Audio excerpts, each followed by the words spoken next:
Hello दोस्तों, मैं कमल कुमार आपके अपने यूट्यूब चैनल कृष्णा क्लास पे हार्दिक स्वागत करता हूं। दोस्तों, कैसे हैं आप लोग? आशा है कि आप लोग अच्छे होंगे और अच्छे तरीके से तैयारी कर रहे होंगे। दोस्तों, आपको आगामी सभी एग्ज़ाम के लिए आपको प्रैक्टिस बैचेज चलाए जा रहे हैं, जिसमें आपको लगातार वीडियो मिल रहे हैं। इसमें आपको जीएस साइंस की क्लास और आपकी मैथ क्लास, साथ में आपकी इंग्लिश की क्लास और आने वाले समय में आपको करंट अफेयर्स और रीजनिंग की भी क्लासेस मिलने लगेंगी। दोस्तों, हम लोग जीएस में 2 प्रैक्टिस सेट कर चुके थे। आज उसी क्रम में हम लोग तीसरा प्रैक्टिस सेट लेके आए हुए हैं। तो आइए दोस्तों, हम लोग समय को ना वेस्ट करते हुए अपने क्वेश्चन की ओर चलते हैं और हम लोग चलते हैं भैया अपने पहले क्वेश्चन की ओर। क्वेश्चन है पहले भैया हमारा आपके इकोनॉमी से, जो कि आपको पता है अगर आप लोग एमटीएस के एग्ज़ाम देने जा रहे हो तो आपके यहाँ कम से कम 3 से 4 क्वेश्चन आपको दिखाई भी देंगे और इससे भी आपके इकोनॉमी से। तो क्वेश्चन पहला हमारा है कि राष्ट्रीय योजना समिति के अध्यक्ष पद पर नियुक्त होने वाले पहले व्यक्ति थे। ठीक है दोस्तों, यहाँ पे सबसे पहले क्वेश्चन में आपका दिया क्या है, तो यहाँ पे दिया हुआ है आपका योजना समिति। अब योजना समिति से कहीं आप गलती से योजना आयोग इसको मत समझ लीजिएगा, क्योंकि योजना आयोग आपके यहाँ बहुत बात बनता है, उसके पहले ही आपके यहाँ योजना समिति आ जाती है। अब जब योजना समिति की बात करते हैं दोस्तों, तो उसके लिए सबसे पहले आपको इसकी पृष्ठभूमि में चलना होता है और उसके लिए आपको आना होता है कब? उसके लिए आपको आना होता है, समय होता है 1929 ईस्वी के दशक में। और 1929 ईस्वी के दशक में जब आपके भारत को आपके विश्व स्तर पर आई होती है महामंदी, और इस महामंदी का शिकार सबसे बड़े स्तर पे होता है यूएसए, जिसको देखने से उस दौरान लग रहा था कि अब कभी भी ये आर्थिक मंदी में इतनी बुरी तरीके से फंस चुका है या पूंजीवादी वाला देश के आने वाले समय में उभर नहीं पाएगा। परंतु हुआ क्या कि इसकी कुछ नीतियाँ रही, नीतियों की वजह से आप आगे आज विश्व महाशक्ति के रूप में जाना जाता है।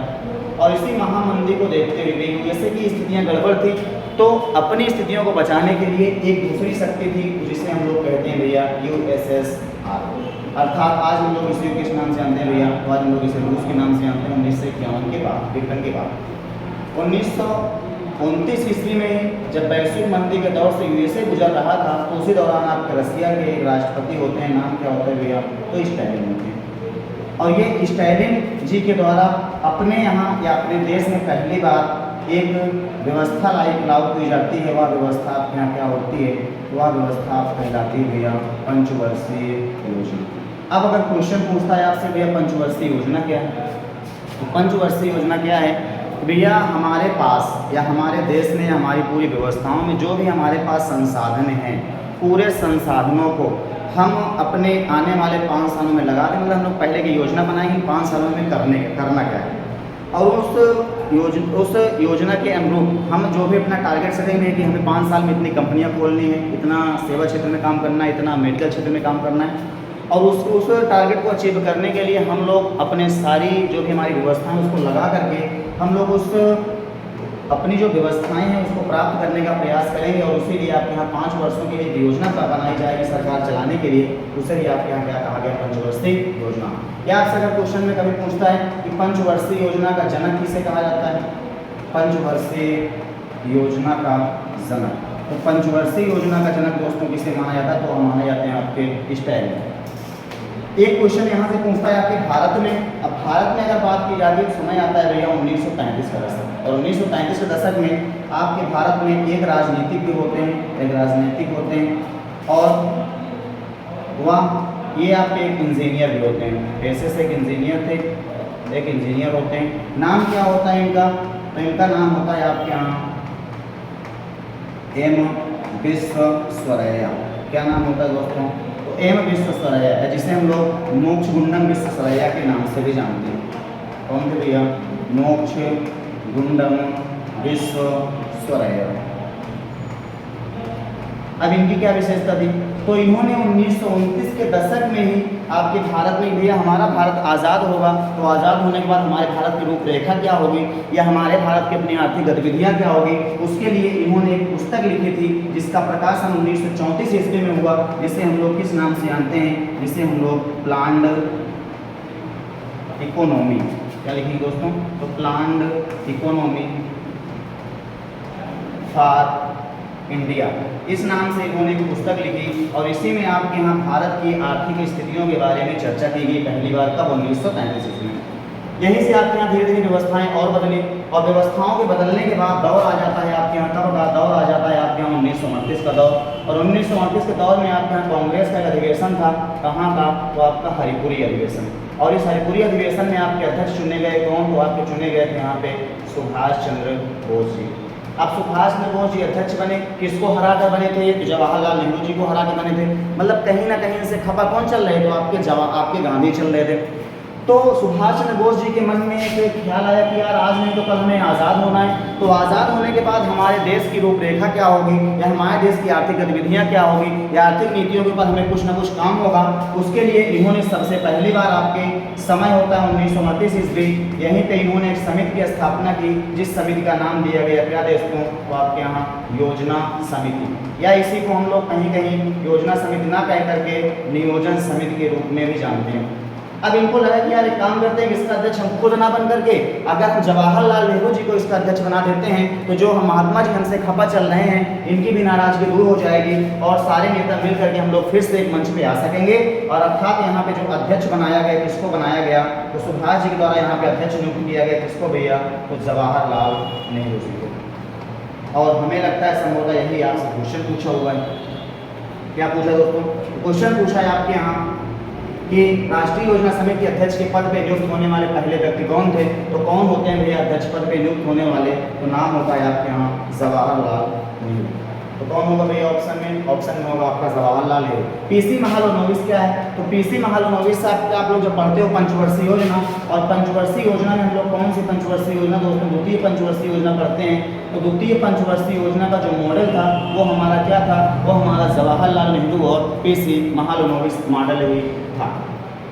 तो इसमें ऑप्शन कौन सा सही होगा दोस्तों? ऑप्शन नंबर आपका सही होगा 2, जवाहरलाल नेहरू।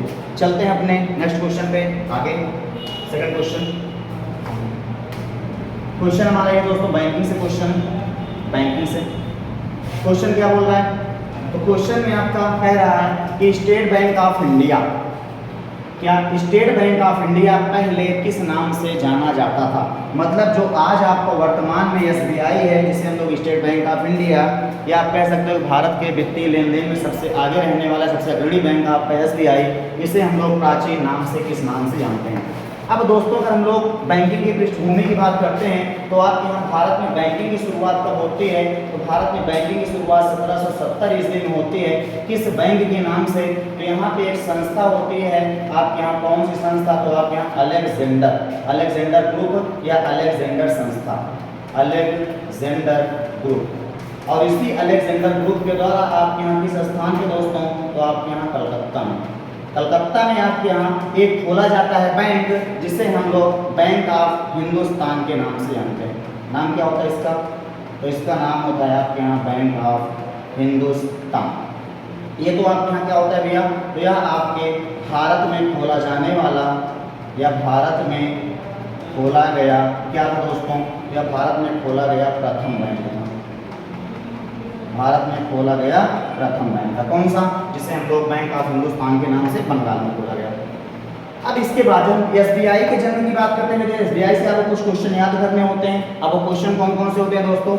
उसमें सबसे पहले आपके यहाँ शुरुआत होती है, समय होता है 1806 ईस्वी, और 1806 ईस्वी में आपके कलकत्ता में बैंक खोला जाता है, जिसे हम लोग बैंक ऑफ कलकत्ता कहते हैं। क्या कहते हैं दोस्तों? तो इसका नाम होता है आपके यहाँ बैंक ऑफ कलकत्ता। इसके 3 साल के बाद चलते चलते आ जाता है 1809 ईस्वी का शासनकाल, और इसी बैंक ऑफ कलकत्ता का नाम परिवर्तित हो जाता है आपके यहाँ बैंक ऑफ बंगाल। क्या होता है दोस्तों? इसका नाम हो जाता है बैंक ऑफ बंगाल। फिर धीरे धीरे आपके यहाँ, चूंकि उस दौरान आपके ब्रिटिशों के शासनकाल में आपके यहाँ 3 प्रेसिडेंसियाँ चल रही थी। कौन कौन सी? मुंबई, कलकत्ता और मद्रास प्रेसिडेंसी। शुरुआत कहाँ से हुई है? बंगाल प्रेसिडेंसी से। और दूसरा जो आपका बैंक खुलता है वो समय होता है आपके यहाँ 1840 ईस्वी के दशक में, और यहाँ पे आपके यहाँ दूसरी प्रेसिडेंसी में एक बैंक खोला गया, जिसे हम लोग बैंक ऑफ बॉम्बे के नाम से जानते हैं। कब खुला? 1840 में। तीसरी चर्चा करते हैं भैया, तो 1843 ईस्वी जस्ट 3 साल के बाद एक नया बैंक और खुला, जिसे हम लोग किस नाम से जानते हैं? तो ये हमारा बैंक ऑफ मद्रास के नाम से, बैंक ऑफ मद्रास के नाम से। तो पहला बैंक बैंक ऑफ कलकत्ता, दूसरा बैंक ऑफ बंगाल, और सॉरी यही कलकत्ता बंगाल बन गया। तीसरा फिर आपका 1840 में बैंक ऑफ बॉम्बे, फिर आपका 1843 में बैंक ऑफ मद्रास। अब समय धीरे धीरे गुजरता है, समय आ जाता है आपके यहाँ लगभग 1921 का। 1921 के दशक में क्या होता है भैया, तो आपकी जो तीनों प्रेसिडेंसियाँ थी, तीनों जो आपकी प्रेसिडेंसी थी, इन तीनों प्रेसिडेंसी के बैंकों क्या किया गया, इनको तीनों को मर्ज कर लिया गया। अब मर्ज करने के बाद देखा गया भैया कि तीनों को मर्ज का मतलब किसको किसको, तो आपके यहाँ bank of Bengal, bank of Bombay और बैंक ऑफ मद्रास, इन तीनों को मर्ज करके एक नया बैंक बनाया गया, जिसे आपके यहाँ नाम दिया गया imperial bank, imperial bank of India. क्या नाम दिया गया दोस्तों, तो आपके यहाँ इंपीरियल बैंक ऑफ इंडिया नाम दिया गया, इंपीरियल बैंक ऑफ इंडिया। फिर इसमें धीरे धीरे परिवर्तन किए गए, और वह परिवर्तन कब होता है, तो यह अंतिम परिवर्तन होता है, समय होता है 1955। और 1955 में जो ये आपका इंपीरियल बैंक ऑफ इंडिया था, इसी इंपीरियल बैंक को क्या कर दिया गया, इसी इंपीरियल बैंक को हम लोगों ने SBI के नाम से जाना, या स्टेट बैंक ऑफ इंडिया के नाम से जाना। तो ये तो हमारा हुआ किसका भैया, ये हमारा हुआ SBI का। अब आपसे क्वेश्चन क्या पूछ रहा है, आते हैं हम लोग अपने क्वेश्चन पे। क्वेश्चन था दोस्तों कि स्टेट बैंक ऑफ इंडिया पहले किस नाम से जाना जाता था। ऑप्शन ए था कैनरा बैंक, ऑप्शन बी था imperial bank of India, option C था सिंडिकेट बैंक, और ऑप्शन डी था कोऑपरेटिव बैंक। तो आपका ऑप्शन कौन सा होगा, तो यहाँ पे ऑप्शन आपका होता है इंपीरियल बैंक। यहीं से क्वेश्चन एक और पूछे जाते हैं दोस्तों, क्या पूछे जाते हैं, तो आपके यहाँ अगर अभी पूछता है किसके भैया, अगर आपके यहाँ पूछता है आपके यहाँ राष्ट्रीय बैंकों के बारे में कि भैया कितने राष्ट्रीयकृत बैंक हैं आपके भारत में, तो आपके भारत में बैंकों का जो पहला राष्ट्रीयकरण हुआ था, बैंकों का पहला राष्ट्रीयकरण तो यह कब होता है, तो यह आपके यहाँ 1969 के दशक में होता है। कितने बैंक आपके यहाँ राष्ट्रीयकृत किए जाते हैं, तो आपके 14 बैंकों का राष्ट्रीयकरण होता है। दूसरी बार आपके यहाँ कितने बैंकों का होता है, दूसरी बार आपके यहाँ दोस्तों समय होता है 1980 के दशक का, और 1980 के दशक में आपके यहाँ कितने बैंक, तो आपके यहाँ 6 बैंकों का पुनः राष्ट्रीयकरण होता है। इसके बाद आपके यहाँ 6 बैंकों के राष्ट्रीयकरण के बाद अगर हम लोग अभी वर्तमान में चर्चा करते हैं भैया कि अभी वर्तमान में हमारे यहाँ कितने राष्ट्रीयकृत बैंक हैं, तो आप कितने राष्ट्रीयकृत बैंकों को बताते हो, तो वर्तमान में भैया हमारे यहाँ कितने राष्ट्रीयकृत बैंक हैं, तो हमारे यहाँ 12 राष्ट्रीयकृत बैंक हैं वर्तमान में। ठीक, इसके बाद एक क्वेश्चन यहाँ पे और भी आपके यहाँ पूछा जाता है, जो आपके यहाँ होता है क्या दोस्तों, जो आपके यहाँ होता है RBI bank, reserve bank of India. अगर क्वेश्चन पूछता है इसके स्थापना के बारे में, तो इसके लिए दोस्तों समय होता है 1934 का दशक, और 1934 के दशक में आपके यहाँ एक एक्ट पेश किया जाता है सरकार द्वारा, जिसे हम लोग RBI एक्ट के नाम से जानते हैं। और इसी RBI एक्ट की सिफारिश पे समय होता है 1935 ईस्वी का शासनकाल, और आपके यहाँ एक बैंक की स्थापना की जाती है, जिसे हम लोग RBI बैंक कहते हैं। डेट अगर पूछेगा तो 1 अप्रैल 1935 ईस्वी को।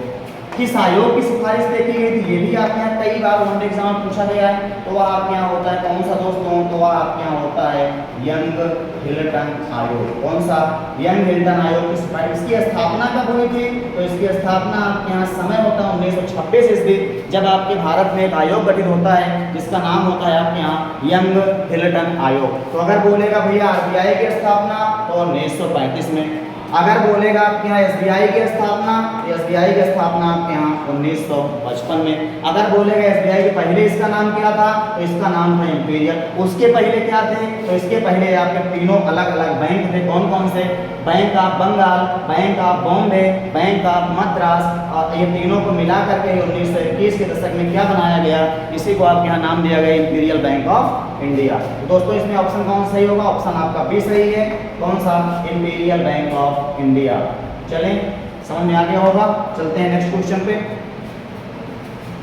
नेक्स्ट क्वेश्चन हमारा है भैया ये आपके जियोग्राफी वाले पार्ट से, ये है आपके जियोग्राफी क्वेश्चन। जियोग्राफी क्वेश्चन क्या है दोस्तों, क्वेश्चन में क्या बोल रहा है, क्वेश्चन को देखिएगा और क्वेश्चन के साथ साथ हम लोग थोड़ा सा इसमें मैथ भी देखेंगे, जिससे चीज़ें आपको आसानी से क्लियर हो सकें। क्वेश्चन क्या है दोस्तों, तो क्वेश्चन आपसे पूछ रहा है कि भारत का सबसे बड़ा खनिज तेल क्षेत्र कौन सा है। अब यहाँ पे खनिज ईंधन की बात नहीं की जा रही है, आपके यहाँ पे खनिज तेल अर्थात आप कह सकते हो कि आपके यहाँ पेट्रोलियम की बात की जा रही है। अब अगर पेट्रोलियम की बात की जाती है दोस्तों, तो सबसे पहले पेट्रोलियम के बारे में चर्चा करने से पहले अगर हम बात करते हैं तो हमारे भारत में जो पेट्रोलियम निकाला जाता है वो दो क्षेत्रों में निकाला जाता है। और दो क्षेत्र कौन कौन से होते हैं भैया? तो एक तो हमारे यहाँ आपके पाकिस्तान की सीमा से लगा करके पूरा का पूरा ये आपका जलीय क्षेत्र, अर्थात कहाँ तक, तो आपके बांग्लादेश तक के क्षेत्र में जो आपकी जलीय सीमा होती है, इसे हम लोग किस नाम से जानते हैं? इसे हम लोग जानते हैं दोस्तों अपतटीय क्षेत्र के नाम से। और अगर यहाँ पे जो आपका स्थल भाग है पूरा का पूरा, इस भाग को हम लोग किस नाम से जानते हैं? तो इस भाग को हम लोग जानते हैं अधितटीय क्षेत्र के रूप में। आपके भारत में जो तेल का उत्पादन होता है वो कितने स्थानों से? तो दो स्थानों से होता है, एक आपके अपतटीय क्षेत्र वाले से, एक आपके अपतटीय। अगर भैया अपतटीय वाले क्षेत्रों से कोई भी तेल निकाला जाएगा, मतलब समुद्री क्षेत्रों पे, तो इस पे अधिकार किसका होगा? तो इस पे अधिकार आपका होता है किसका? केंद्र सरकार। अगर आपसे ये क्वेश्चन पूछे कि अपतटीय क्षेत्र के ईंधनों पर या अपतटीय क्षेत्र के खनिजों पर किसका अधिकार होता है, तो केंद्र सरकार का। लेकिन अगर यहीं पे आप यहाँ भैया राज्य के भीतर अगर कोई तेल निकाला जाता है अपतटीय क्षेत्रों में, तो यहाँ पे किसका अधिकार होगा? तो यहाँ पे अधिकार होगा जिस राज्य में वो तेल निकाला जा रहा है उस राज्य सरकार का इस पे अधिकार होगा। ये क्वेश्चन आता है। इसके बाद आपके यहाँ क्या क्वेश्चन पूछा है दोस्तों? इसके बाद आपके यहाँ ये क्वेश्चन पूछा जाता है कि भैया अपतटीय क्षेत्रों में आपके यहाँ सबसे ज्यादा खनिज तेल की मात्रा कहाँ पे होती है? तो आपके यहाँ सबसे ज्यादा खनिज यहाँ पे निकाला जाता है। ये आपका अरब सागर का क्षेत्र होता है और इसे हम लोग किस नाम से जानते हैं? तो ये हमारा होता है दोस्तों कौन सा? तो ये हमारा होता है एक स्थान जिसे हम लोग बॉम्बे हाई के नाम से जानते हैं, जो आपके भारत में सबसे ज्यादा खनिज तेल का उत्पादन करने वाला स्थान होता है बॉम्बे हाई। अब एक क्वेश्चन यहाँ से और भी आपसे पूछा जाता है। ये तो रही अभी की बात। हमारे भारत में सबसे पहली बार जो तेल का कुआं खोदा गया था वो हमारा यहाँ पे खोदा गया था। कहाँ भैया? तो वह स्थान आपका होता है असम। असम में एक स्थान था, क्या तेल का कुआं कहाँ पे खोदा गया? तो आपके डिगबोई में। कब खोदा गया था? तो 1867 के दशक में आपके यहाँ पहली बार यहाँ पे तेल का कुआं खोदा गया था असम में। फिर एक क्वेश्चन ये है कि आपके भारत में सबसे ज्यादा उत्पादन कहाँ हो रहा है? तो आपके बॉम्बे। ये तो आपके यहाँ पूरे क्षेत्रों में हुआ, लेकिन अगर यहीं पे आपसे पूछता है भैया कि अगर हम लोग बात करते हैं अपतटीय क्षेत्रों को छोड़ करके अभितटीय क्षेत्रों में, तो अभितटीय क्षेत्रों में ये राज्य जो आपको दिख रहा है, ये राज्य हमारा होता है भैया राजस्थान। और राजस्थान क्षेत्र में आपके तेल के उत्पादन में सबसे अग्रणी स्थान रखता है कौन सा? राजस्थान। दूसरे नाम पे हमारा भैया ये कच्छ वाला क्षेत्र होता है, अर्थात गुजरात का क्षेत्र होता है। गुजरात हमारा कौन सी रैंकिंग रखता है तेल उत्पादन में? तो ये दूसरी रैंकिंग रखता है। और यहीं पे जो हमारा एक है असम राज्य हमारा कौन सी रैंकिंग रखता है तेल उत्पादन में? तो ये तीसरी रैंकिंग रखता है। तो अगर आपसे यहाँ से पूछा जाए भैया, क्या पूछा जाए कि भारत में सबसे ज्यादा तेल का उत्पादन कहाँ होगा, तो आप क्या बताते हो? तो आप बताते हो भैया बॉम्बे हाई। अब आपको यहाँ पे दिख रहा होगा यार, यहाँ पे कहीं बॉम्बे हाई का स्थान नहीं है या बॉम्बे हाई कोई ऑप्शन में नहीं है, लेकिन जब आप इसको पढ़ोगे तो इसमें लिखा है बॉम्बे अपतट क्षेत्र, मतलब बॉम्बे का अपतटीय क्षेत्र। तो आपको बताए ये जो बॉम्बे हाई क्षेत्र है ये किसके अधीन आता है? तो ये आपके अपतटीय क्षेत्र के अंतर्गत आता है। लेकिन अगर यहीं पे हम लोग राजस्थान की बात, तो क्या ये अपतटीय क्षेत्र है? तो बिल्कुल नहीं है। अपतटीय क्षेत्र क्या भी है? ये आपका एक अपतटीय क्षेत्र होता है। तो अपतटीय क्षेत्रों में सबसे पहली रैंकिंग है बॉम्बे, और दूसरा जो आपका स्थान रखेगा भैया कुल में वो आपका राजस्थान, और तीसरे नंबर पे जो आपकी रैंकिंग आएगी वो आपकी गुजरात की आएगी, और चौथे नंबर पे आपके यहाँ आएगी किसकी? वो आएगी आपकी असम की आएगी। तो यहाँ पे अगर आपसे क्वेश्चन पूछ रहा है भारत का सबसे बड़ा खनिज तेल क्षेत्र, तो आपका कौन सा ऑप्शन होगा? ऑप्शन नंबर 1 कच्छ बेसिन, बिल्कुल नहीं होगा। दूसरे नंबर पे है, आप कह सकते हो टोटल की गिनती करेंगे तीसरे नंबर पे है असम, आपका चौथे नंबर पे दिख रहा है आपको बॉम्बे हाई। तो आपका ऑप्शन कौन सा है भैया? बॉम्बे हाई। अगर यहाँ पे हम लोग कावेरी बेसिन की बात करते हैं दोस्तों, तो कावेरी बेसिन में आपके यहाँ कावेरी नदी के तटीय क्षेत्रों में सबसे ज्यादा किसका उत्पादन होता है? तो सबसे बढ़िया आपके यहाँ चावल की कृषि होती है। या आप कह सकते हो कि दक्षिण भारत के चावल का कटोरा किसे कहा जाता है? तो दक्षिण भारत के चावल का कटोरा आपके यहाँ कहा जाता है किसको?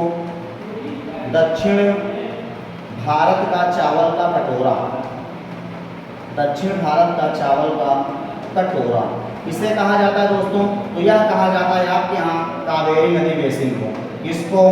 कावेरी नदी बेसिन को आपके यहाँ दक्षिण भारत के चावल का कटोरा कहा जाता है। ठीक है। अब यहाँ से आपके क्वेश्चन को सबसे ज्यादा बॉम्बे हाईवे, अगर हाँ यहाँ पे क्वेश्चन और आपके पूछा जा सकता है, वो क्या क्वेश्चन पूछेगा, अगर यहीं पे आपसे पूछे कि भैया खनिज तेल के अलावा अगर हम लोग बात करते हैं किसकी, प्राकृतिक गैस की, कि प्राकृतिक गैस का सर्वाधिक उत्पादन कहाँ से होता है, तब आप किसका नाम लेते हो, तब आप नाम लेते हो असम राज्य का। इसके साथ अगर कुछ खनिज भी पूछे जाते हैं ऑप्शन, लोग क्या पूछते हैं भैया, अगर आपसे पूछेगा कि भैया आपके यहाँ लोहे का सर्वाधिक उत्पादन, तो आप बताते हो कौन सा राज्य, तो आप कहते हो हमारा उड़ीसा राज्य। अगर आपके यहाँ पूछता है भैया आपका सोने का सर्वाधिक उत्पादन, तो आप बताते हो भैया हमारा कौन सा राज्य, कर्नाटक राज्य है। अगर आपसे पूछे कि आपके कोयले का सर्वाधिक उत्पादन, तो आप बताते हो भैया कौन सा राज्य, तो हमारा होता है छत्तीसगढ़ राज्य। अगर यहीं पे पूछे कि आपके चांदी का सर्वाधिक उत्पादन, तो आप बताते हो कौन सा, राजस्थान के क्षेत्रों में होता है। अगर यहीं पे आपसे पूछे भैया हीरे का उत्पादन, तो आप बताते हो कौन सा, तो यहाँ पे आपका होता है मध्य प्रदेश। यहीं पे क्वेश्चन अगर आपसे पूछे कि तांबा या सबसे पहले धातु वाली कौन सी खोजी गई थी, तो वह कौन सी खोजी गई थी भैया, तो आपकी तांबा खोजा गया था। और कहाँ से खोजा गया था, तो यह आपके राजस्थान के खेतड़ी की खान से खोजा गया था। कहाँ से खोजा गया था, तो आपकी खेतड़ी की खान।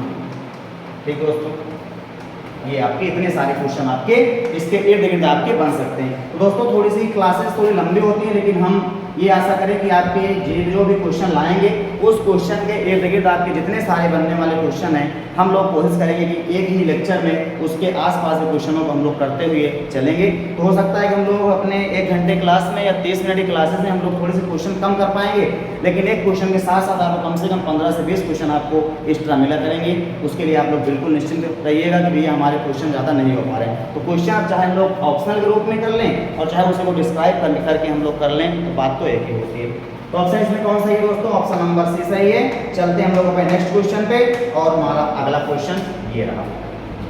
अगला क्वेश्चन हमारा स्टैटिक में है, और आपको पता ही होगा कि स्टैटिक में अगर हम लोग बात करते हैं भैया शास्त्रीय नृत्य की, और हम लोग बात करते हैं लोक नृत्य की, और हम लोग अगर बात करते हैं आपके वाद्य यंत्र और वादकों की या घरानों की, तो वहां से क्वेश्चन तो आपके पूछे जाने तय ही होते हैं। यहाँ से तो 100% क्वेश्चन आपके आते ही है।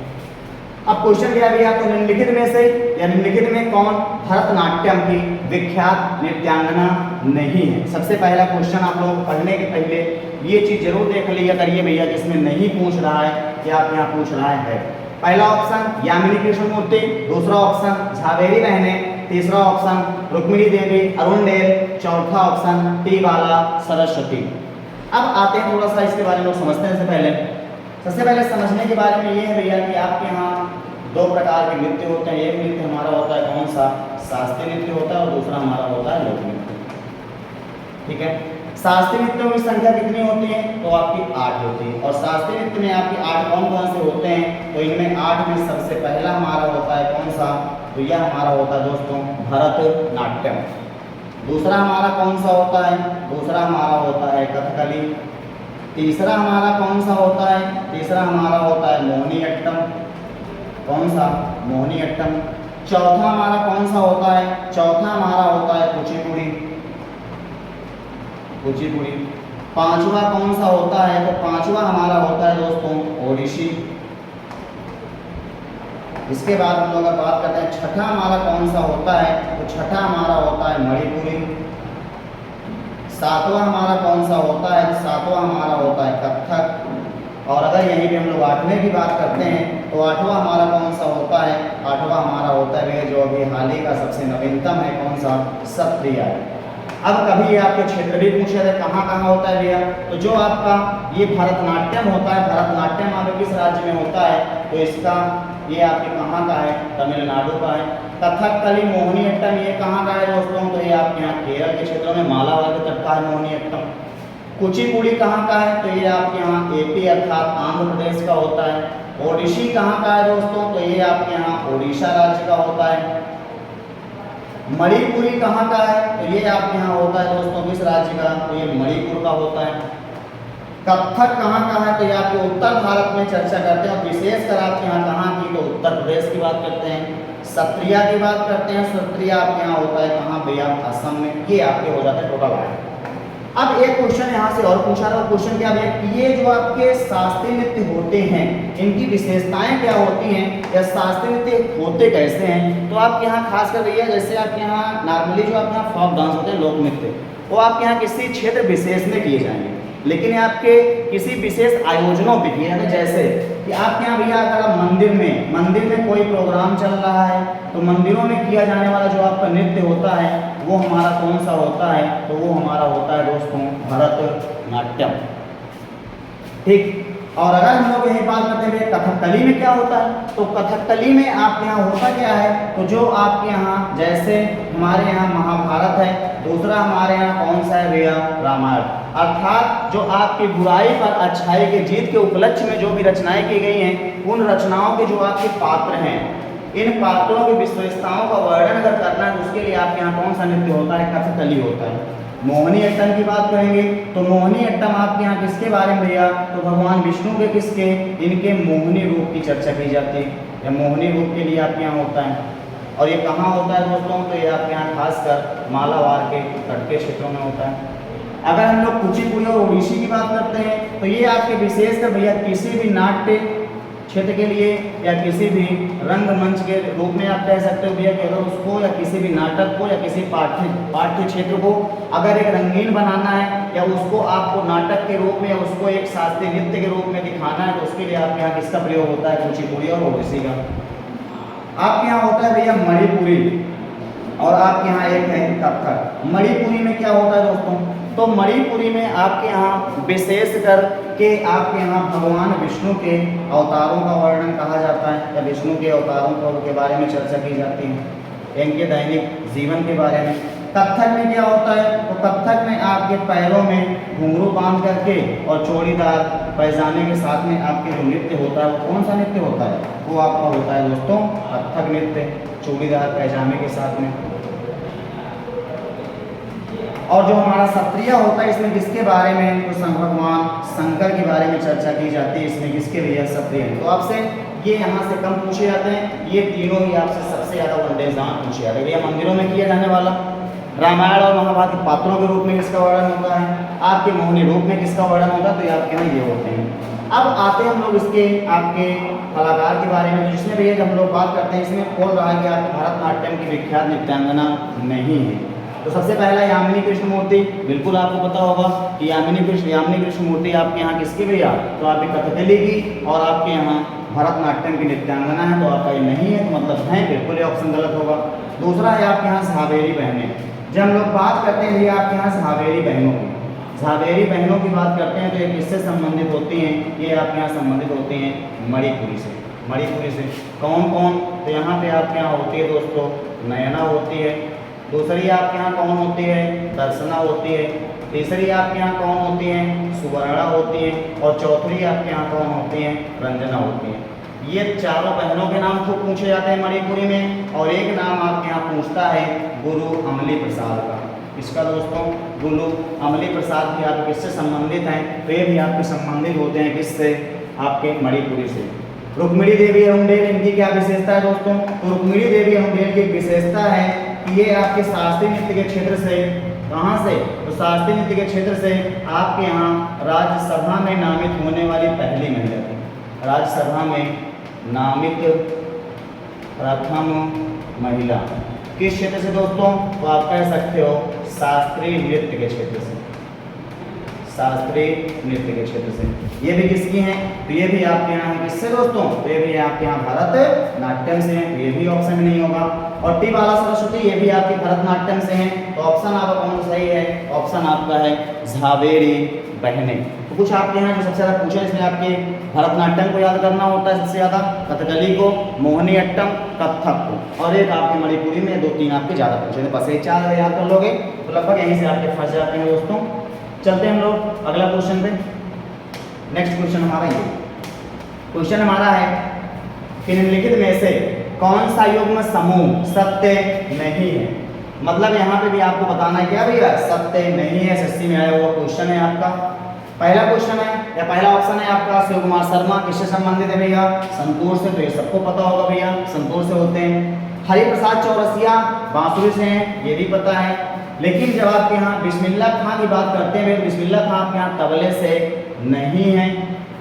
अगला नाम पंडित रविशंकर यादव किससे हैं? सितार से। ये भी ऑप्शन, तो ऑप्शन के अकॉर्डिंग आपका कौन सा सही होगा भैया? तो ऑप्शन के अकॉर्डिंग आपका सी सही होगा। लेकिन अगर हम यहाँ पे चर्चा करते हैं जो आपके बिस्मिल्लाह खां जो तबले से नहीं है तो किससे हैं?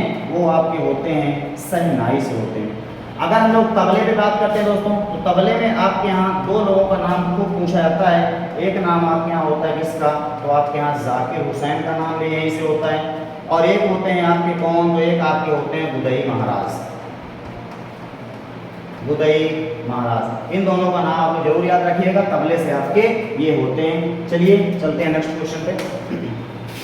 आपका अगला क्वेश्चन है कि हिंदुओं के 4 तीर्थ जीने, सॉरी जीने का मतलब यहाँ पे दोस्तों जिन्हें आप समझिएगा क्या है यहाँ पे, तो ये है आपका जिन्हें, जिन्हें।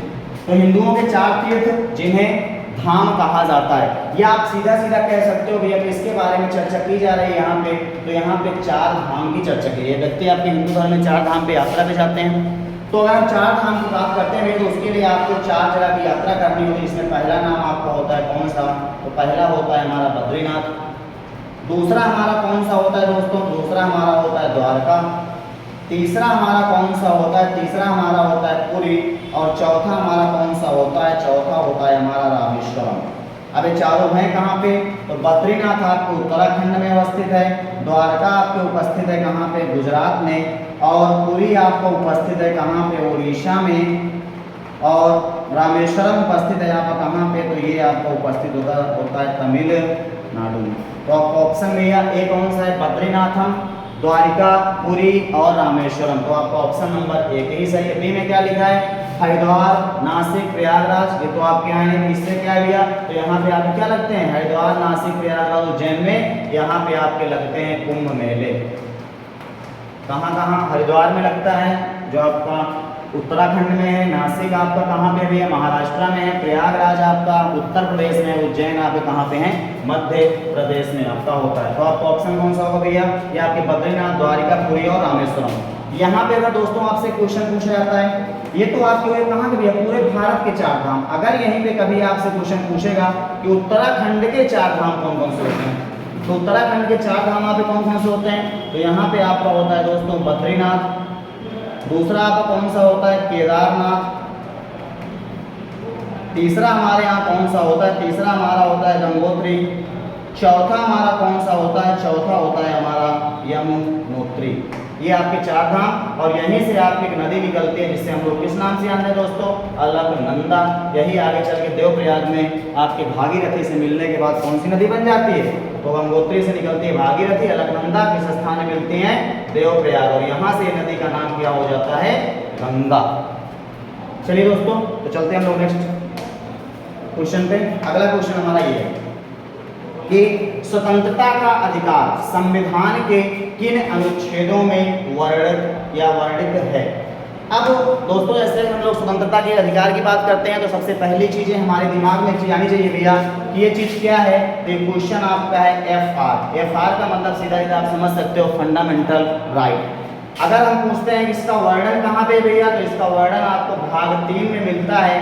किस अनुच्छेद में मिलता है? तो अनुच्छेद आपका 12 से लेकर के 35 तक किसका वर्णन करता है? तो आपके यहाँ फंडामेंटल राइट की बात करता है। अब आपके मूल संविधान में फंडामेंटल राइट कितने थे? तो आपके 7 हुआ करते थे। अभी वर्तमान में कितने हैं? तो अभी 6 हैं। एक हट गया है, कौन सा? संपत्ति का अधिकार। कब हटाया गया? तो 44वां संविधान संशोधन 1978 शासनकाल होता है आपके इंदिरा जी का शासनकाल। उस दौरान आपके यहाँ आर्टिकल 31 को या आर्टिकल 31 से संपत्ति के अधिकार को हटा करके आपके आर्टिकल 300 का में विधिक अधिकार में उसको अब रख दिया गया है। तो अभी वर्तमान में जब चर्चा करते हैं कितने आपके फंडामेंटल राइट हैं? तो आपके यहाँ 6 हैं। कौन कौन से? तो हम यहाँ पे लिख लेते हैं। सबसे पहला आपके यहाँ होता है कौन सा? तो आपका होता है समता का अधिकार। समता का, देखिए दोस्तों आपके फंडामेंटल राइट, फंडामेंटल ड्यूटी, राष्ट्रपति, यहाँ से क्वेश्चन बनने फिक्स होते हैं। अगला क्वेश्चन कौन सा इसमें? समता का अधिकार। दूसरा कौन सा है? दूसरा है आपका स्वतंत्रता का अधिकार। पहला है समता का अधिकार। किस आर्टिकल से? तो आर्टिकल आपके यहाँ 14 से लेकर आर्टिकल 18 तक। कहाँ कहाँ तक दोस्तों? तो आर्टिकल 14 से आपका 18 तक। दूसरा स्वतंत्रता का अधिकार आर्टिकल 19 से आर्टिकल 22 तक। तीसरी की बात की जाए, तीसरा आपका कौन सा होता है? तीसरा आपका होता है शोषण के विरुद्ध अधिकार। शोषण के विरुद्ध अधिकार ये कितना होता है? तो ये आपका होता है दोस्तों आर्टिकल 23 और 24। यहीं पे जो हमारा चौथा होता है वो कौन सा होता है? तो वो हमारा होता है धार्मिक स्वतंत्रता। धार्मिक स्वतंत्रता ये आपका आर्टिकल कहाँ से? तो आर्टिकल 25 से लेकर आर्टिकल 28 तक की बात की जाती है। यहीं पे हमारा पांचवा होता है कौन सा भैया? तो आपके यहाँ संस्कृति एवं लिपि के संरक्षण का। किसके लिए? तो स्पेशली आपके अल्पसंख्यकों के लिए, जिसमें आपके यहाँ भी भारत में कितने? तो आपके यहाँ 6 अल्पसंख्यकों की बात की जाती है। किसका भैया? तो आपके यहाँ संस्कृति व लिपि संरक्षण का अधिकार।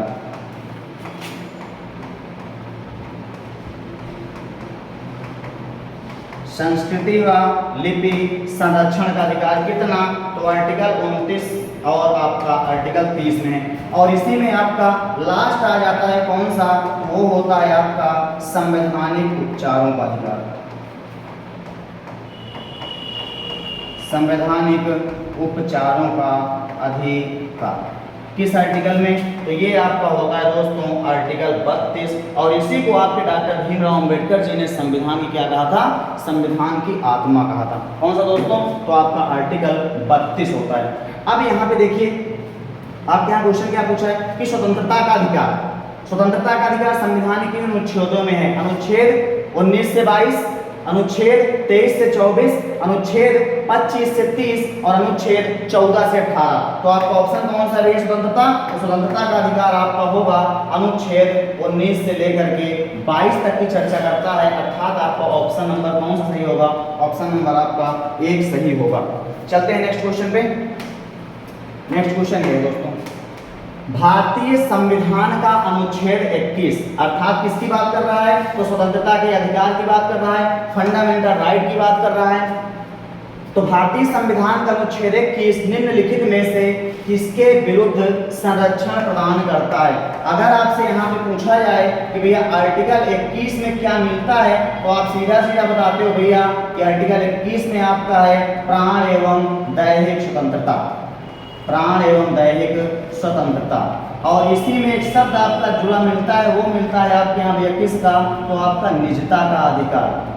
निजता का अधिकार मतलब जीवन जीने का अधिकार, पानी पीने का अधिकार, आपको अपने कार्य खुद से करने का अधिकार, आपको बहुत सारे इसमें अधिकार आपको मिलते हैं।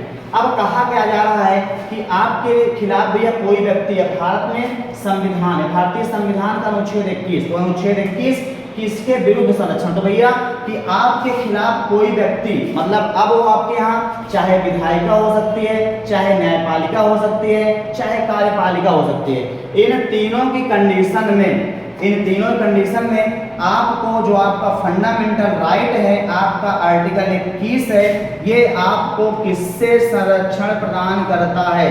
तो भैया किसी भी कीमत पे अगर आपको या आप ये कह सकते हो कि जैसे कि हमारी जो न्यायपालिका होती है, तो कहीं ना कहीं किसी न किसी रूप में न्यायपालिका आपके यहाँ फंडामेंटल का शोषण नहीं बल्कि फंडामेंटल के संरक्षण के रूप में जानी जाती है। कि अगर आपके यहाँ फंडामेंटल राइट का उल्लंघन आपके कोई व्यक्ति कर रहा है तो आपको दो अधिकार मिलते हैं। तो आर्टिकल के अंतर्गत आर्टिकल 32 के अंतर्गत आप सुप्रीम कोर्ट जा सकते हो और आर्टिकल 226 के अंतर्गत आप कहाँ जाते हो? तो आर्टिकल 226 के अंतर्गत भैया आप कहाँ जाते हो? आप अपने राज्यों के हाई कोर्ट में जाते हो। तो ये आपको संरक्षण दे रही है न्यायपालिका। लेकिन अगर हम यही बात करें भैया कि यहाँ पे कार्यपालिका और विधायिका, अब कार्यपालिका और विधायिका के बारे में थोड़ी चर्चा कर लेते हैं कि आपके यहाँ अगर हम लोग बात करते हैं भैया कि आपके यहाँ विधायिका क्या है, अगर आपसे कोई पूछे कि विधायिका क्या है और अगर कोई पूछे आपसे भैया क्या है कि आपकी कार्यपालिका क्या है, तो आपको बताना है भैया विधायिका क्या है। तो वह संस्था या वह स्थान या वे लोग जिनके द्वारा हमारे यहाँ किसका निर्माण किया जा सके? विधान का निर्माण किया जा सके या विधि का निर्माण किया जा सके या कानून का निर्माण किया जा सके। मतलब ऐसा स्थान जहाँ पे कानून का निर्माण होता हो वो स्थान हमारा विधायिका कहलाता है। मतलब आप सीधा सीधा कह सकते हो भैया कि जो हमारी संसद है ये हमारी विधायिका है, अर्थात सही है। मतलब आपके राष्ट्रपति संसद में है, बिल्कुल भैया हमारे विधायिका का अंग है। मंत्रिपरिषद है, बिल्कुल विधायिका का अंग है। आपके प्रधानमंत्री हैं, बिल्कुल हैं। आपके राज्यसभा के सांसद हैं, बिल्कुल हैं। कार्यपालिका का मतलब क्या होता है भैया, जो यहाँ पे आपका कानून बना है, इसी कानून के अकॉर्डिंग जो लोग इस कार्य को संपन्न कराएं या इस कानून को लागू करा सकें या कानून को लागू करें, लोगों के द्वारा कानून का निर्वहन करवाया जाए, वह संस्था भी क्या कहलाएगी, कार्यपालिका। जिसके अंतर्गत भैया हमारे यहाँ एसडीएम लोग काम करते हैं, हमारे यहाँ डीएम लोग काम करते हैं। बस अंतर ये होता है कि कार्यपालिका आपकी दो प्रकार की हो सकती है, जैसे एक आपकी अस्थायी कार्यपालिका, एक आपकी अस्थायी कार्यपालिका। अस्थायी कार्यपालिका में आपके यहाँ कौन भैया, तो अस्थायी कार्यपालिका में आपके डीएम और एसडीएम लोग होंगे, चूंकि ये लोग आपके एग्जाम के माध्यम से आए हैं कि इनको आपको हटाया नहीं जा सकता। लेकिन अगर यही अस्थायी की बात करते हैं तो जो आपके यहाँ के कौन होते हैं भैया, आपके यहाँ के मंत्री हैं, आपके यहाँ के विधायक हैं, आपके यहाँ के सांसद हैं, आपके यहाँ के पीएम हैं। तो ये आज ही हैं, 5 साल के बाद ये नहीं रहेंगे। मतलब इलेक्शन में आज जनता के द्वारा चुने गए प्रतिनिधि के रूप में आए हैं, कल ये इनका कार्यकाल पूरा होगा, हो सकता है जनता को इनके कार्य अच्छे ना लगे और जनता इनको क्या कर दे, आगे आने वाले इलेक्शन में इनको हटा दे। उस कंडीशन में क्या होगा दोस्तों, तो आपके अस्थायी कार्यपालिका के सदस्य होंगे। तो आपका यहाँ पे क्वेश्चन क्या होगा कि आपके यहाँ भैया आप फंडामेंटल राइट का उल्लंघन है, फंडामेंटल राइट में जो आपका होता है आर्टिकल 21, वो आपके विधायिका से भी संरक्षण देता है और कार्यपालिका से भी संरक्षण आपको देता है। तो आपका ऑप्शन कौन सही होगा, तो इसमें आपको ऑप्शन दिखेगा ऑप्शन नंबर सी। कौन सा भैया, तो आपके कार्यपालिका से भी संरक्षण देता है और विधायिका से, दोनों के विरुद्ध आपको संरक्षण प्रदान करता है। जैसे आप लोग देखिए, आप यहाँ फंडामेंटल राइट में अगर संसद को कोई परिवर्तन करने भी हैं तो आप यहाँ वही परिवर्तन किए जा सकते हैं जो उसके मूल ढांचे में किसी प्रकार की व्यवस्थाओं को उल्लंघित ना करें या किसी प्रकार के मूल ढांचे में परिवर्तन ना किया जा सके। चलिए नेक्स्ट क्वेश्चन में लोग चलते हैं। अगला क्वेश्चन है आपका ये भैया, और मूल ढांचा सिद्धांत आपका कब आया दोस्तों, तो आपके यहाँ केशवानंद भारतीय विभाग में आपके यहाँ आए थे। इसमें आपके सबसे ज्यादा जो बेंच बैठे थे 1973 के दशक में। आते हैं हम लोग नेक्स्ट क्वेश्चन पर कि भारत में महिलाओं के लिए स्थान आरक्षित हैं। ऑप्शन ए लोकसभा में, ऑप्शन बी पंचायती राज संस्थाओं में, ऑप्शन सी राज्य विधानसभाओं में और ऑप्शन डी मंत्रिमंडल में। अब क्वेश्चन भैया ये कहाँ से आया, तो अभी आप लोग अगर देखे होंगे लगभग 1 साल पहले, 1-1.5 साल पहले आपके यहाँ हुए हैं किसके इलेक्शन, तो आपके यहाँ नगर पालिकाओं के इलेक्शन हुए हैं, या आपके यहाँ भी बीच में आपके यहाँ पंचायती राज के चुनाव भी हुए थे, या अभी आपके यहाँ हाल ही में लोकसभा के चुनाव हुए। तो भैया क्या आप लोगों ने किसी भी क्षेत्र में देखा था कि यार ये सीटें हैं भैया लोकसभा में ये हमारी महिला के लिए आरक्षित है, तो वो कोई स्पेशली सीट महिलाओं के लिए आरक्षित नहीं होती है। अर्थात आपके यहाँ लोकसभा में महिलाओं के लिए आरक्षण की व्यवस्था नहीं है और इसी को मद्देनजर लोकसभा विधानसभा में दोनों में नहीं है। इसी को मद्देनजर रखते हुए अभी आपकी सरकार सन 2023 में जो आपका बना हुआ है कौन सा भैया, नया संसद भवन, जो आपका नया संसद भवन बना है, इसी नए संसद भवन में आपकी सरकार ने पहला बिल पेश किया था, जिस बिल का नाम क्या होता है, तो इस बिल का नाम होता है नारी शक्ति वंदन अधिनियम। कौन सा था भैया, नारी शक्ति वंदन अधिनियम 2023। और ये बिल आपकी तत्कालीन सरकार जो आपकी है मोदी जी की सरकार, इनके शासनकाल में ये पास कराया गया और इसमें यह कहा गया भैया कि आने वाले समय में हमारे जो भी लोकसभा के इलेक्शन होंगे, हमारे जो भी विधानसभा के इलेक्शन होंगे, इनमें हम लोग महिलाओं को कितना प्रतिशत भैया, तो महिलाओं को हम लोग 33% आरक्षण की बात करेंगे या 1/3 भाग आरक्षण की बात की गई है। किसमें, तो आपके इस नारी शक्ति वंदन अधिनियम में। अब आपसे क्वेश्चन है आपके दिमाग में कभी आया कि यार अगर ये लागू हो गया 2023 में, तो हमारे यहाँ जो अभी हाल ही में चुनाव हुए 2024 में, इसमें ऐसी व्यवस्थाएं हुई क्यों नहीं या लागू क्यों नहीं हुआ। अगर कानून बन गया तो बिल्कुल इस पर अप्लाई होना चाहिए, 33% आरक्षण मिलना चाहिए था, लेकिन क्यों नहीं मिला। तो वो बात होती है भैया आपके यहाँ किसमें, तो इसमें सीधा सीधा आपके बिल में कहा गया है भैया जो ये बिल आपका लागू होगा ये आपके यहाँ जो आपके यहाँ अगला होने वाला भैया कौन सा, तो आपके अगले परिसीमन के बाद होगा।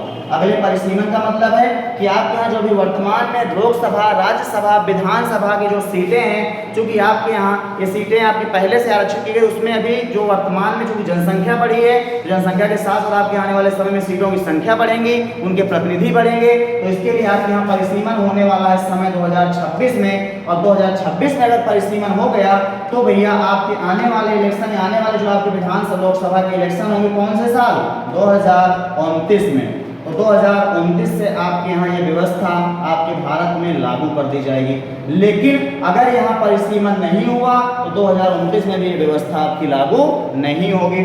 अब यहाँ पे हम लोग बात करें भैया आरक्षण तो ना तो लोकसभा में है ना तो विधानसभा में, लेकिन है कहाँ पे, तो वो है आपके यहाँ भैया केवल एक जगह, कहाँ पे, पंचायती राज व्यवस्थाओं में, पंचायती राज की संस्थाओं में। इसी को लेकर अभी इलाहाबाद हाईकोर्ट में ग्रेड भी पड़ी थी आपके यहाँ इसी आरक्षण को लेकर। अब इसमें जो आरक्षण मतलब कहाँ होता है भैया, तो इसके लिए जो आपको आरक्षण का प्रावधान किया गया है वो आपका अनुच्छेद या आर्टिकल 243D में किया गया है। इसकी बात की जाती है तो यहाँ पे आपके यहाँ पंचायती राज व्यवस्थाओं में आरक्षण की बात की है। आरक्षण में कितने प्रकार का आरक्षण भैया, तो सबसे पहला आरक्षण यहाँ पे बात की गई किसके बारे में, एससी और एसटी के आरक्षण के बारे में बात की जाती है।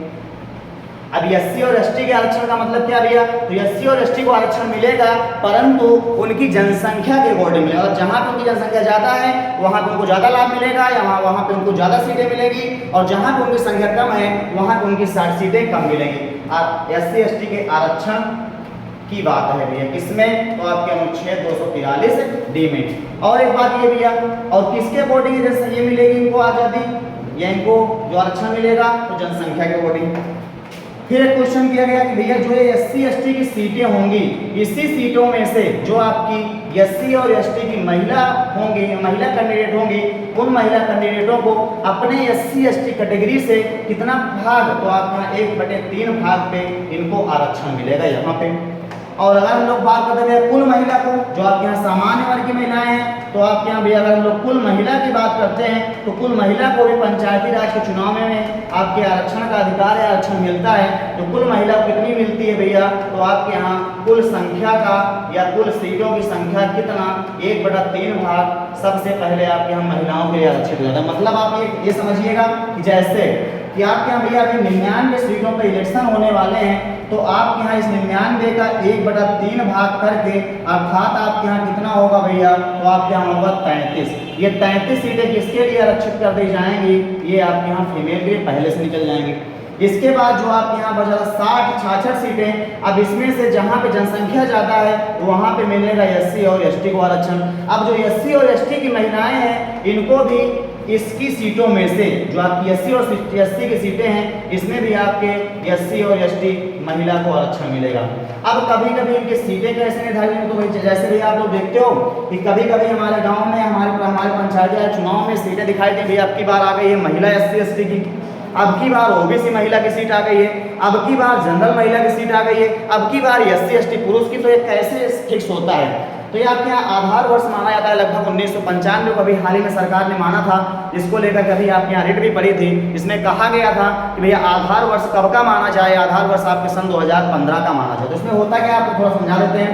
इसमें होता ये भैया कि जैसे सबसे पहले आपके यहाँ ये होता है कि सबसे पहले आपके यहाँ सीटें जो आती हैं सबसे पहले, तो आपके यहाँ किसकी सीटें आरक्षित होती हैं भैया इलेक्शन में, तो एससी एसटी महिला के। जैसे कि आपके यहाँ भैया अभी चल रहा है 2024 में अगर किसी क्षेत्र में उनके यहाँ प्रधानी के इलेक्शन की संख्या, प्रधानी के इलेक्शन में कौन सी सीट आई है, एससी एसटी महिला की सीट आई है, तो जो अगला साल आपका होगा कौन सा भैया, 2025, इस 2025 में आपके यहाँ किसकी सीटें होंगी, इस 2025 में आपके यहाँ किसकी सीटें होंगी भैया, तो आपके यहाँ सामान्य एससी एसटी की सीटें होंगी, ठीक। और इसके बाद जो आपका आएगा 2026 आएगा, 2026 में अगर वो इलेक्शन हो रहा है तो 2026 में अब इसके बाद आपके यहाँ किसकी सीटें आएंगी, इसके बाद आपके यहाँ ओबीसी महिला की सीट आ जाएगी।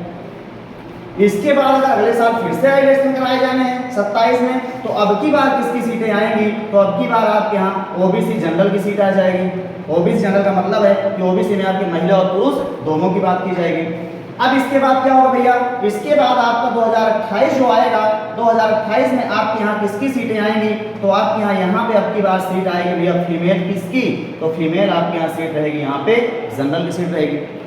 इसके बाद अब जो आपका आएगा सन 2029, यहाँ पे आपके यहाँ कौन सी सीटें होंगी, यहाँ पे आपके यहाँ सीटें होंगी किसकी भैया, जनरल की सीटें होंगी।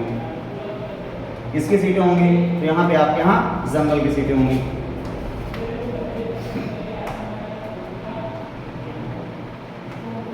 ठीक, तो ये ऐसा आपका सिस्टम होता है भैया। किसका सिस्टम होता है? तो आपके यहाँ SC ST सीटों की सबसे पहले महिला की बात की जाती है, फिर आपके यहाँ SC ST पुरुष की बात या कुल की बात की जाती है, फिर OBC महिला की आती है, फिर OBC की, फिर फीमेल जनरल, और फिर आपके यहाँ सीटें किसकी निर्धारित होती हैं? जनरल की सीटें निर्धारित होती हैं। आइए आते हैं हम लोग अपने आंसर पे। कहाँ गया क्वेश्चन? ये था। तो हमारा ऑप्शन कौन सा होगा सब भैया? तो हमारा होगा पंचायती राज व्यवस्था। चलते हैं नेक्स्ट क्वेश्चन पे। क्वेश्चन हमारा नेक्स्ट ये है भैया कि कौन सा जल डमरू मध्य ऑस्ट्रेलिया और तस्मानिया को पृथक करता है? देखिए भैया, आपके यहाँ जल संधियों से क्वेश्चन आने फिक्स हैं। जल संधियों में कुछ जल संधियां आपके यहाँ फेमस हैं जहां से क्वेश्चन आपकी पूछना है। जैसे कौन सा भैया? कौन सा जल डमरू मध्य ऑस्ट्रेलिया और तस्मानिया? ऑस्ट्रेलिया और तस्मानिया। अब ऑप्शन क्या है? पहला बेरिंग जल संधि, दूसरा बास जल संधि, तीसरा पाक जल डमरू मध्य या पाक जल डमरू, और चौथा आपका होगा कौन सा भैया? तो डोबर जल डमरू मध्य।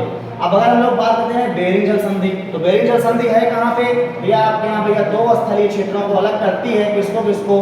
तो आपके यहाँ है रूस और किसको? तो आपके यहाँ अलास्का को। रूस और अलास्का को, और अलास्का किसके अंतर्गत आता है? तो आपके USA के अंतर्गत। अब जल संधियां जल डमरू मध्य क्या होते हैं भैया?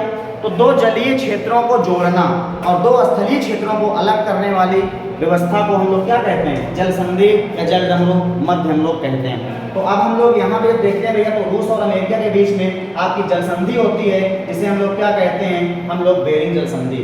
और यहीं से आपके यहाँ इसी बेरिंग जल संधि से आपके यहाँ कौन सी रेखा भैया? यहीं से आपकी 180 डिग्री कौन सी रेखा गुजरती है?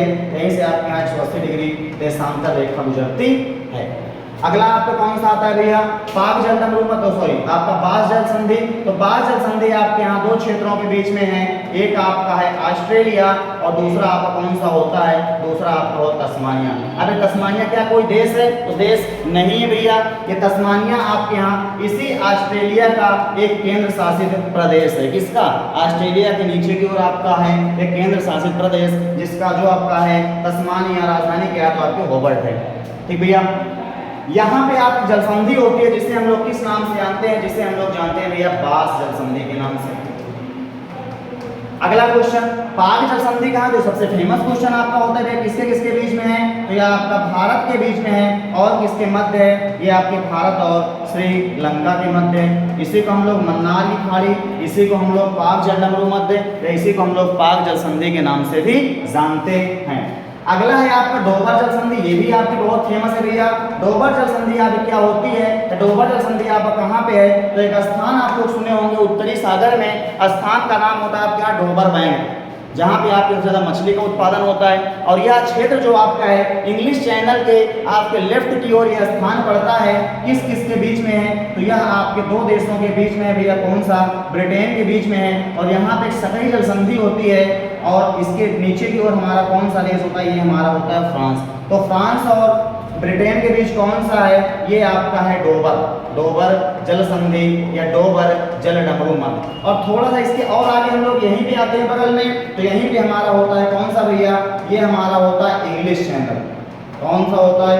यहीं पे हमारा होता है इंग्लिश चैनल। ठीक है, इसके बाद आपके यहाँ और कौन कौन से है भैया? और किसको किसको हमको याद करना होता है? तो इसके बाद एक आपको याद करना होता है ये वाला, कौन सा? जिब्राल्टर जल संधि। जिब्राल्टर जल संधि कहाँ पे है ये? तो ये आपके यहाँ दो देशों के बीच में है, स्पेन व मोरक्को के बीच में। दूसरा यहीं पे हमारा एक आ जाता है कौन सा भैया? बाब उल मेंडाव जल संधि। बाब उल मेंडाव जल संधि ये आपके यहाँ दो देशों के बीच में, किसके में भैया? तो आपके यमन और जिबूती के बीच में, यमन व जिबूती के बीच में। एक आपका एशिया महाद्वीप का देश, एक आपका अफ्रीका महाद्वीप का देश। तीसरा अगर हम यहीं पे लिखते हैं भैया, तो तीसरा एक हमारा होता है मोस्ट इंपॉर्टेंट, जिसे हम लोग होर्मुज जल संधि के नाम से जानते हैं। होर्मुज जल संधि के नाम से जानते हैं। ये आपके दो देशों के मध्य है, किसके किसके? ईरान व ओमान के बीच में। और दोनों वहाँ पे किसके हैं? तो दोनों आपके हैं भैया एशिया महाद्वीप के देश हैं। तो इतना याद कर लीजिएगा, बाकी बहुत सारी जल संधियाँ हैं। तो आपका ऑप्शन कौन सा होगा भैया इसमें? तो आपका ऑस्ट्रेलिया और तस्मानिया पूछ रहा है, तो आपका होगा बास जल संधि। चलते हैं नेक्स्ट क्वेश्चन पे। तो दोस्तों आपका समय ज़्यादा हो रहा है, तो एक काम करते हैं, अब आगे के जो भी आपके 10 क्वेश्चन बच रहे हैं, इस क्वेश्चनों की श्रृंखला को हम लोग कल कर लेंगे, तो वीडियो आपकी बहुत लंबी हो जा रही है। दोस्तों, आप लोगों को वीडियो कैसा लगा, आप लोग प्लीज़ सब्सक्राइब करिए और थोड़ा हम लोगों का भी मनोबल बढ़ाइए, जिससे हम लोगों को भी एक नई ऊर्जा, एक नई शक्ति मिल सके और आप लोगों को अच्छी तरीके से हम लोग तैयारी करा सकें और आने वाले समय में आपको और अच्छे वीडियो हम लोग दे सकेंगे, या आपको अभी प्रैक्टिस बैच चलाए जा रहे हैं, या जैसे आपके कुछ एग्ज़ाम आपके हो जाते हैं तब हम लोग आपको थियरी की क्लासेस भी आपको पॉइंट टू पॉइंट लेके आएंगे। तो आप लोगों को वीडियो कैसी लगी, आप लोग प्लीज़ कमेंट ज़रूर करिएगा, बताइएगा ज़रूर। दोस्तों, मिलते हैं नेक्स्ट वीडियो में, तब तक के लिए जय हिंद, जय भारत।